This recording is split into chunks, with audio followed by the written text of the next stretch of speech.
Dewa Obat Terkuat. Bab 11. Sekarang. Villa keluarga Ye. Ye Qianxue naik ke atas setelah makan. Dia terlalu lelah akhir-akhir ini dan ingin istirahat yang baik ketika sampai di rumah. Dering, dering, dering. Di aula, telepon berdering. Uma, yang mengenakan sandal bulu, buru-buru berjalan mendekat dan menjawab panggilan, "Halo." Nona muda kedua, wanita tertua mungkin mematikan teleponnya dan pergi tidur. "Kamu, apa?" Ekspresi Uma tiba-tiba berubah, tampak bingung dan gugup. Oke, aku akan ke atas dan segera meneleponnya. Aku akan segera pergi." Setelah meletakkan telepon, Uma hendak naik ke atas. "Ada apa, Ibu Wu?" Lin Yi, yang sedang duduk di sofa, melihatnya begitu panik dan bertanya. Wanita kedua sedang bermain di bar dan dihentikan oleh seseorang. Ibu Wu khawatir, bagaimana dia bisa pergi ke tempat seperti itu. "Saya akan memberitahu wanita tertua untuk segera menyelamatkan orang." Dia sangat putus asa sehingga dia memperlakukan kedua anak ini seperti anaknya sendiri. Tidak perlu menelepon Qianxue. Lin Yi berdiri dan berkata, dia sangat lelah akhir-akhir ini. Biarkan dia beristirahat dengan baik dan saya akan pergi. Ah. Uma tertegun sejenak dan menatap Lin Yi dengan tatapan kosong. Menurutku, Lin Yi adalah anak yang sangat lemah. Meski sudah bertahun-tahun tidak bertemu dengannya, kesan ini sangat dalam. "Uma, kamu berada di bar mana?" "Bila biru tua dan gelap," kata Uma. Entah bagaimana, dia selalu merasa Lin Yi sekarang berbeda dari dulu. Tampaknya hanya dengan satu pandangan saja sudah bisa membuat orang merasa nyaman. Lin Yi tidak mengatakan apa-apa, berbalik dan berjalan keluar pintu. Uma butuh beberapa saat untuk bereaksi, dan dia ragu apakah akan memberitahu Ye Qianxue. Pada waktu itu, bilah biru tua.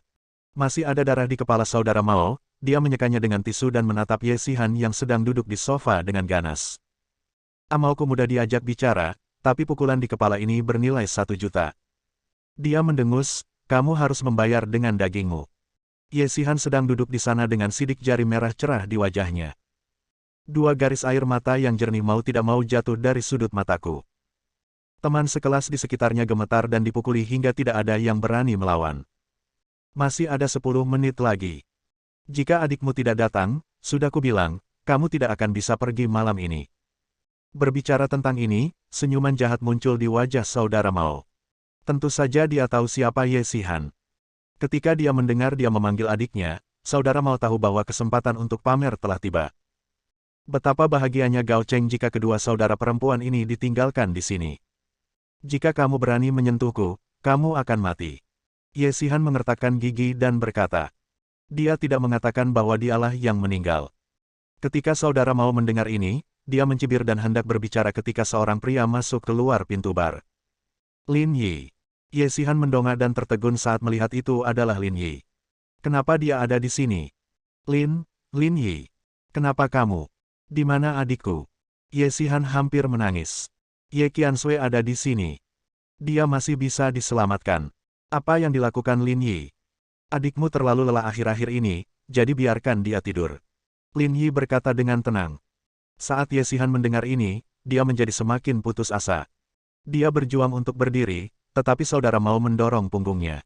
"Duduklah untukku." Betapa kejam. Lin Yi mengerutkan kening. Dia melihat bekas tamparan di wajah Ye Xihan. Ketika Tuan Ye masih hidup, dia tidak mau menamparkan satu jari Ye Xihan. "Siapa kamu?"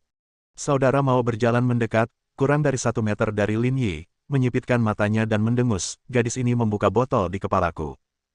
Bisakah dia membuka botol berisi kepala saudara Mao? "Saya tidak peduli siapa Anda, hari ini, Anda harus membayar 1 juta untuk biaya pengobatan, atau dia tetap di sini dan duduk di bar untuk saya." "Tangan yang mana?" Suara Lin Yi tenang. Saudara Mao tertegun sejenak dan tidak mengerti. "Izinkan saya bertanya, tangan yang mana?" Lin bahkan tidak melihat ke arah saudara Mao, tapi melihat ke arah Ye Xihan, "Tangan mana yang dia gunakan untuk memukulmu?" Mata Ye Xihan tiba-tiba menjadi lebih merah, dia merasa sedih, dan bibirnya bergetar. "Hahaha, aku akan menggunakan tangan ini." Saudara Mao mengerti, mengulurkan tangan kanannya, dan mengayunkannya langsung ke wajah Lin Yi. Jika dia bisa menamparkan Ye Xihan, dia bisa menamparkan Lin Yi lagi. Bentak. Suara tajam keluar dari wajah saudara Mao. Segera setelah rasa sakit yang membakar muncul, saudara Mao merasakan sakit yang mengerikan lainnya yang membuat bulu kuduknya berdiri. Ah! Jeritan yang menyayat hati bergema di seluruh aula bar. Seluruh tempat terdiam sesaat, dan bahkan penonton lainnya pun ketakutan hingga merinding. Jeritan ini sangat menakutkan. Yang mereka lihat hanyalah Lin Yi meraih tangan kanan saudara Mao dengan satu tangan dan mematahkan lengannya dengan paksa.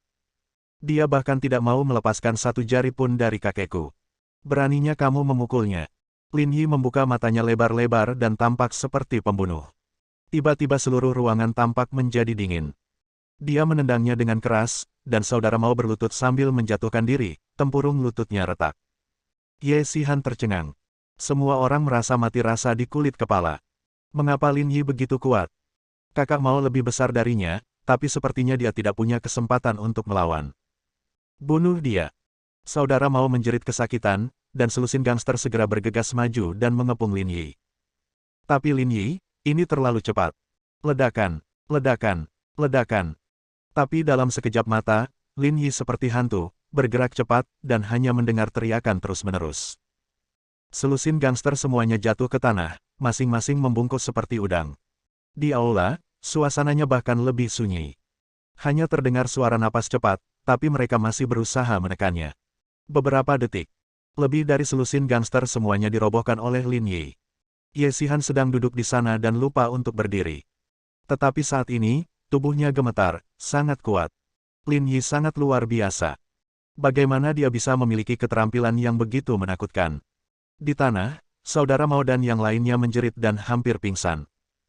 Lin Yi bahkan tidak melihat mereka dan langsung berjalan ke arah Ye Xihan. Mengapa kamu memukulnya? Dia mengatakan hal-hal buruk tentang ibuku. Ye Xihan tersedak dengan mata merah. Tidak ada yang bisa berbicara tentang orang tuanya. Ketika Lin mendengar ini, wajahnya menjadi lebih dingin, itu harus dipukuli. Setelah mengatakan itu, tanpa menunggu siapapun bereaksi, dia mengambil sebotol anggur lagi di atas meja dan memukul kepala saudara Mao dengan keras sambil berjuang untuk bangun. Itu 100 kali lebih kejam dari pukulan Ye Xihan. Ledakan. Botol anggur pecah berkeping-keping dan darah berceceran. Saudara Mao bahkan tidak sempat mendengus dan langsung berbaring lagi. Seluruh tempat itu sunyi. Selusin gangster itu bahkan lebih ketakutan dan gemetar. Mereka belum pernah melihat orang yang begitu kejam di lingkaran mereka. Pulang ke rumah. Lin Yi memimpin Ye Xihan keluar dari bar, dan orang-orang di kedua sisi secara otomatis berpisah. Tidak ada yang berani menghentikannya. Seluruh aula sunyi senyap, seolah-olah seseorang telah menyalakan AC ke suhu paling rendah, meskipun punggung Lin Yi telah menghilang di balik pintu. Bab 12. Saya tidak tahu siapa yang bergidik dan berseru sebelum semua orang kembali sadar. Siapa orang itu? Dia terlalu kejam. Apakah saudara Mao sudah meninggal? Apakah Anda memerlukan ambulans? Mati, mati. Beberapa orang berbisik, tidak berani meninggikan suara. Entah siapa yang mengucapkan kata kematian, yang membuat takut wanita di sebelahnya. Wajahnya tiba-tiba menjadi pucat dan dia berteriak kaget. Ah, orang-orang sudah mati. Orang-orang sudah mati. Dalam sekejap, kerumunan itu bubar, dan seluruh aula bar menjadi kacau.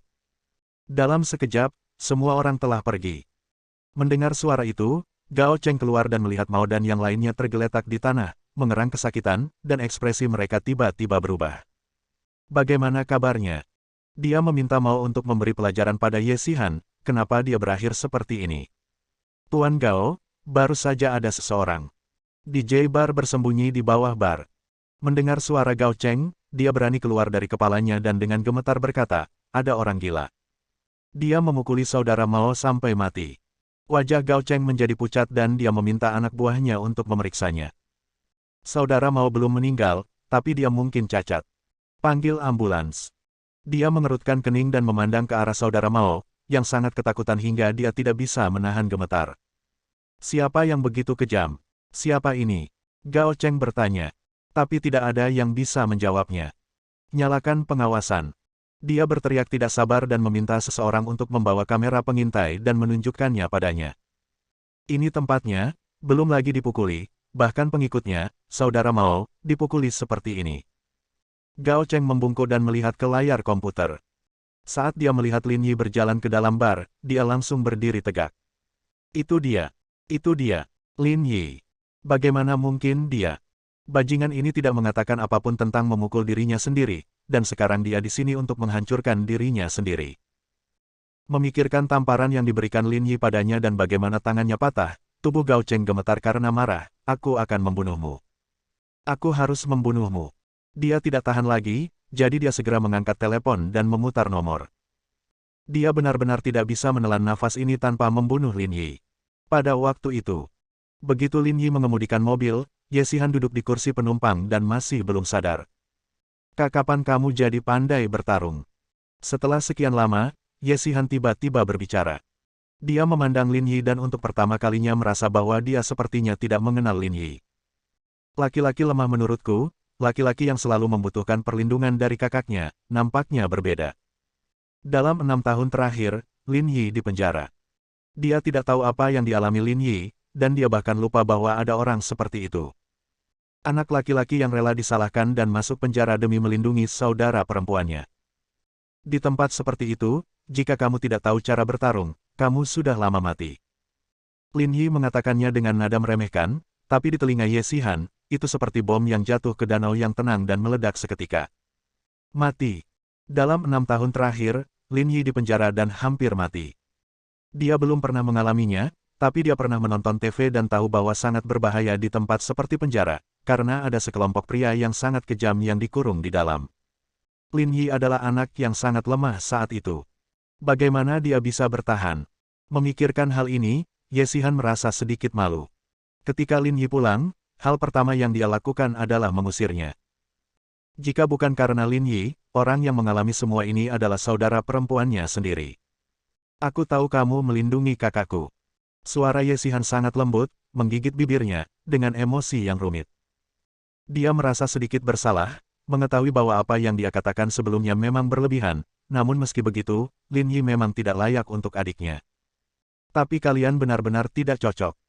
Dia sepertinya telah berjuang untuk waktu yang lama, dia tersentuh dan berterima kasih atas apa yang kamu lakukan untuknya, tapi dia tidak menyukaimu. Apakah kamu mengerti? Jernih. Lin Yi tetap tenang. Tampaknya tidak peduli apa yang Ye Xihan katakan, apakah itu untuk menyerangnya atau mengejeknya, dia selalu begitu tenang. Sepertinya dia tidak peduli tentang apapun. Anda tidak mengerti. Ye Xihan mengertakkan gigi dan berkata, identitasmu saat ini, tahukah kamu seberapa besar jarak antara kalian berdua?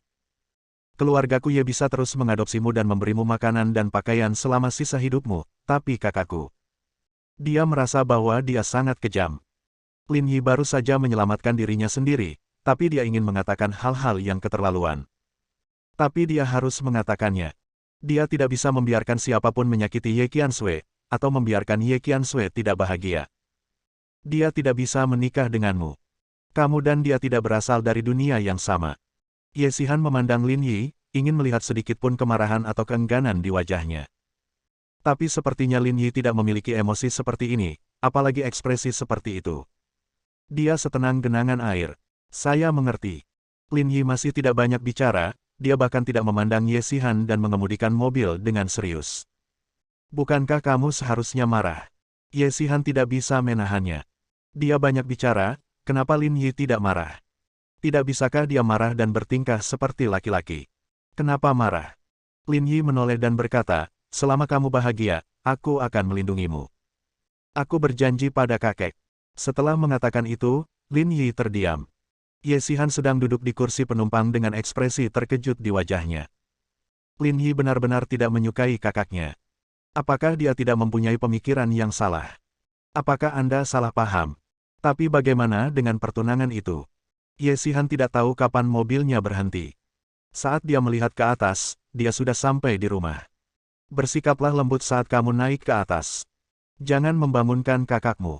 Dia terlalu lelah akhir-akhir ini. Lin Yi melemparkan kunci mobil ke Ye Xihan dan memasuki rumah sendirian, meninggalkan Ye Xihan duduk di sana dalam keadaan linglung untuk beberapa saat sebelum menyesuaikan suasana hatinya, mengendus dan mengikuti ke dalam rumah. Begitu kedua orang itu memasuki rumah, Ye Qiansui berdiri di sana, memegang ponsel. Ya, itu adikku. Tolong bergegas dan selamatkan dia. Namanya adalah. Dia menelepon polisi. Uma masih tidak bisa menahan diri. Dia takut Lin Yi akan berada dalam bahaya jika dia pergi. Nona kedua. Tuan Lin. Anda kembali. Mendengar teriakan Wuma, Ye Qiansui menoleh, tidak mampu menyembunyikan kekhawatiran dan kecemasan di wajahnya. Tidak, tidak apa-apa. Maaf, adikku sudah kembali. Ye Qiansui tertegun sejenak, lalu menutup telepon dan dengan cepat berlari ke arah Ye Xihan, mengulurkan tangan untuk menyentuh wajahnya, yang sedikit merah. Ada apa denganmu? Siapa yang memukulmu? Siapa? Saudari. Ye Xihan tidak tahan lagi, dan melemparkan dirinya ke pelukan Ye Qiansui, menangis dengan keras karena sedih, aku takut. Aku takut. Jangan takut, jadilah baik. Ye Qiansui memeluk Ye Xihan dan mengulurkan tangan untuk menepuk punggungnya dengan lembut, merasa patah hati. Dia menoleh dan menatap Lin Yi, menahan amarahnya, bagaimana kamu bisa membiarkan dia terluka? Tamparan di wajah ini sangat jelas. Kapan Ye Xihan pernah mengalami kejahatan seperti itu? Maaf. Lin Yi tercengang. Dia tidak menyangka Ye Qiansui menanyakan pertanyaan ini pada dirinya sendiri. Sepertinya pemukulan Ye Xihan tidak ada hubungannya dengan dia. Aku terlambat. Setelah mengatakan itu, Lin Yi tersenyum pahit, berbalik dan naik ke atas. Bersambung.